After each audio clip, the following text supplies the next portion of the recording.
Praise our God and welcome to the video ministry of Bread of Life Elk Grove. Faith food.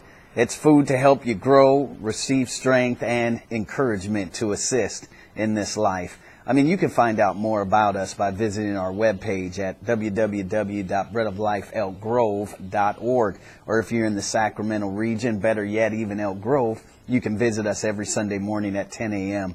over at 10,000 East Tarrant Drive. Let me tell you, this God Transformed series has been simply amazing. And it keeps pushing me and others to a higher level, just a closer relationship to Jesus Christ. But this week, we're focused on transformation through the school of hard knocks. I know. I mean, I'd struggle with this as well.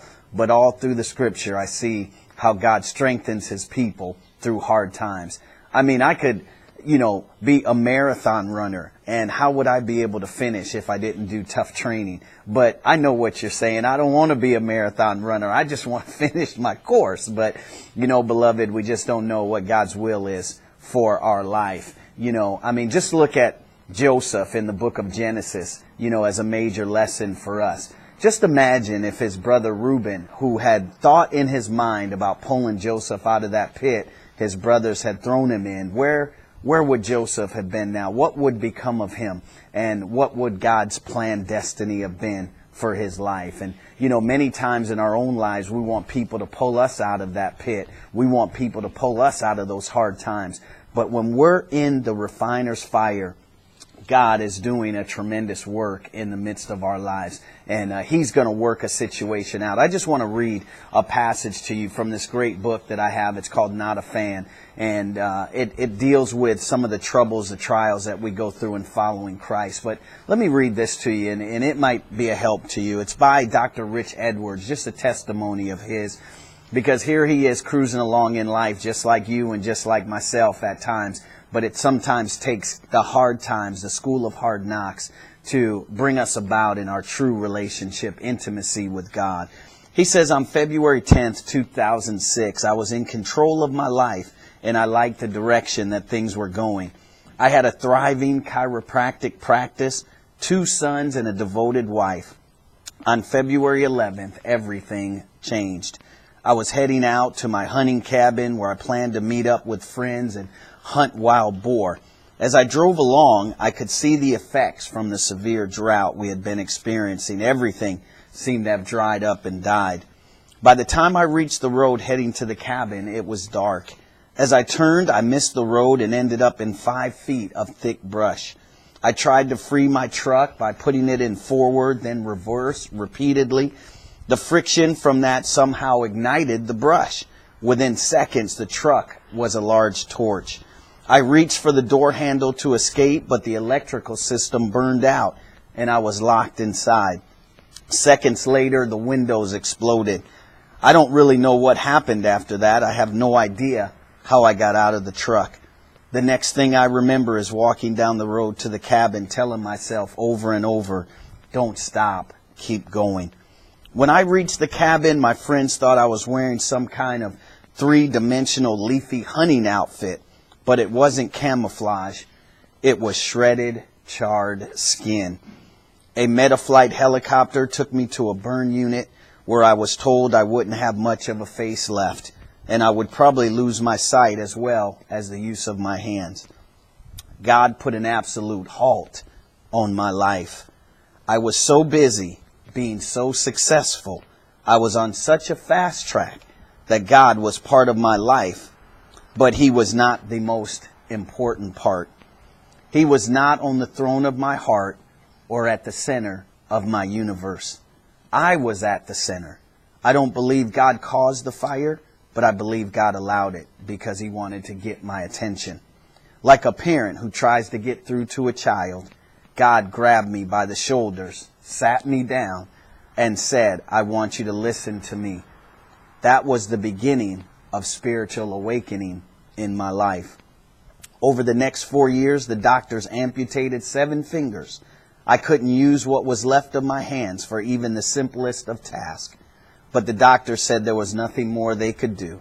That's when my wife Cindy asked about the possibility of a hand transplant. That began a time of waiting, testing, and prayer. We spent countless hours reading the Bible and praying together. Finally, the day for my double hand transplant arrived.